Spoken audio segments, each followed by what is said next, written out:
paz do Senhor. E ao longo dos dias, fui orando ao Senhor e a adorar o Senhor, e num certo dia, eu me encontrava no culto do irmão meu na fé, orando. De repente o Senhor me deu uma visão profética. Eu vi no inferno uma potestade, principado de demônios sendo liberto de uma prisão. Os demônios eram muitos. Havia um que era o líder dos outros demônios do que com ele estavam. Os demônios eram cobertos em todo o corpo de vermelho, ou seja, eram avermelhados como se tivessem queimado com enxofre. Tinham chifres bem pretos. Eles saíam da prisão e do inferno para o mundo. E em profundidade Deus mostrou-me em cada demônio estava escrito o nome de cada país. Esses demônios eram um conjunto de demônios destinados a atacar e operar em cada país, destruindo e fazendo desfalecer os cristãos na fé. Vi eles sorrindo. O motivo que levou os demônios a saírem do inferno é para espalhar a doença no mundo e fechar as igrejas. O propósito principal do diabo era fechar as igrejas para os cristãos desfalecerem. O diabo foi dado um tempo e limite para operar na terra por meio do coronavírus. A origem do coronavírus é espiritual e diabólica.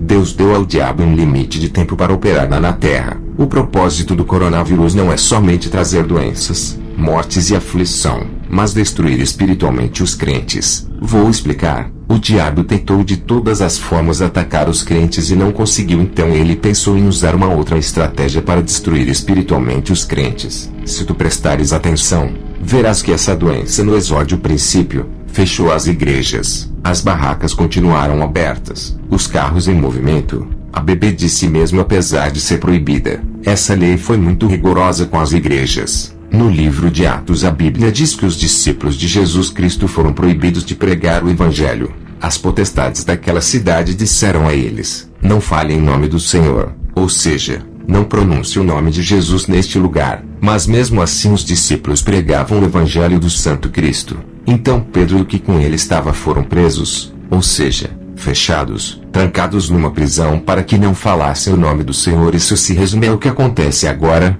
As igrejas foram trancadas, para que o nome do Senhor não fosse mais clamado, e dentro dessa situação ruim eles não pararam de pregar. Agora veja o que o diabo disse a Deus: Jó, ele te adora porque tem bens materiais e prosperidade. Então Satanás planejou tocar a Jó e Deus disse: toque em tudo que ele tem, menos no espírito dele. O espírito é muito precioso para Deus. E Satanás tocou em tudo que Jó tinha, inclusive tocou na saúde dele de forma que ele ficou enfermo. E a mulher de Jó disse para Jó: amaldiçoa o teu Deus. Mas Jó respondeu: louca, com tolice dizes isso, porque com sabedoria ninguém diria tais palavras. Em tudo que aconteceu a Jó não amaldiçoou a Deus.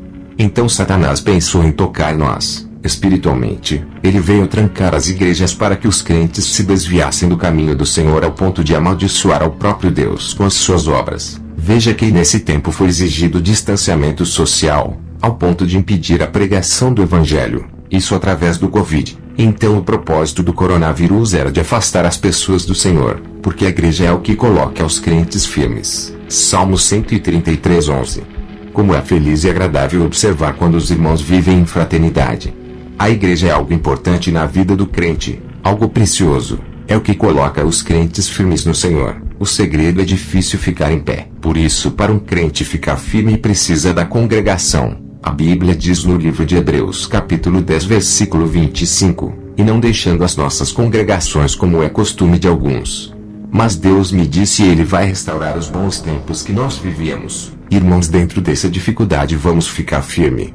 A verdadeira igreja não é aonde nós vamos, somos nós mesmos. Nós somos a igreja de Cristo. Se Cristo vier, Ele vem para levar a sua igreja, que somos nós. Então vamos ficar firme e vamos respeitar o distanciamento social. Mas vamos pregar virtualmente ou de outra forma. Mas o Evangelho não pode parar.